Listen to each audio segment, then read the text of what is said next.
What is up guys, as you can see I'm running the latest version of Paranoid Android, and that is Paranoid Android Quartz 3. And so there's something different about this ROM, so without any further ado, let's jump right in.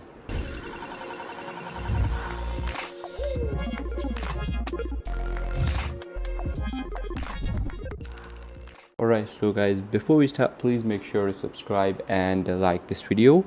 I'm going to be updating the Pixel experience. I'm going to be making a video on Pixel experience as soon as it drops. But anyway, with that out of the way, let me get to the basics first. So obviously it is comes with the latest security patch, and it comes with Immensity kernel, and as I said before, it's Quartz 3, which is basically the third build. But if we go back here, it doesn't say SE Linux enforcing here, but it is actually enforcing. I can confirm that using terminal.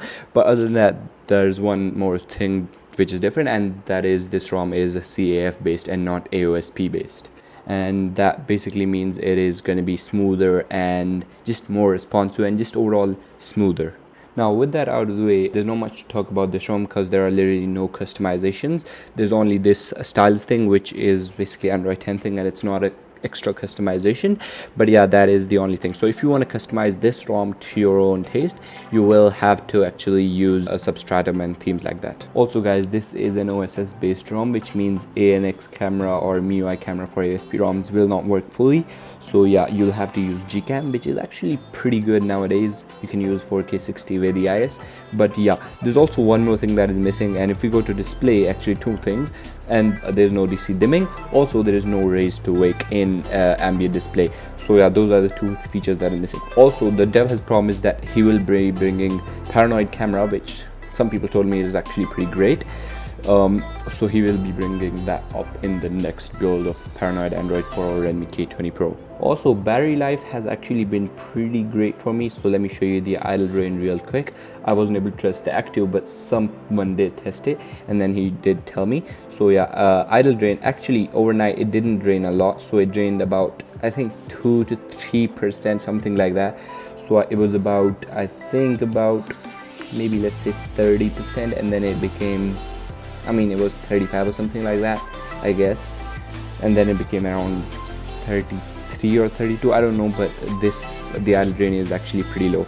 Now also, just one second, let me show you the idle drain. Alright, so one of my friends over at Telegram did test it, and here it is. So he maxed out the brightness and used it for 2 hours, and so he got about 10% per hour, which is actually pretty good considering the maximum brightness. He wasn't using Wi-Fi though, he was using LTE.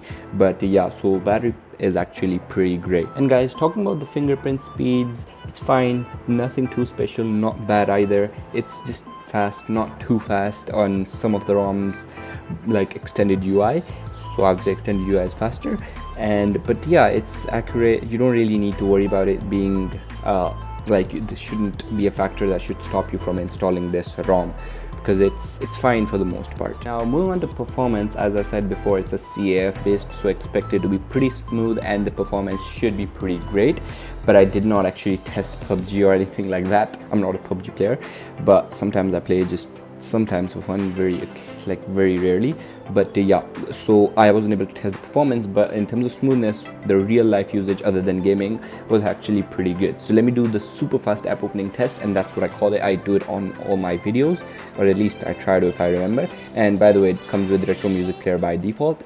And so let's quickly do the app opening test. So it is pretty smooth, maybe not the smoothest AOSP ROM, but one of the top in terms of smoothness.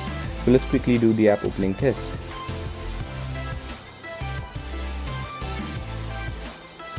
So yeah, as you can see, it is pretty good.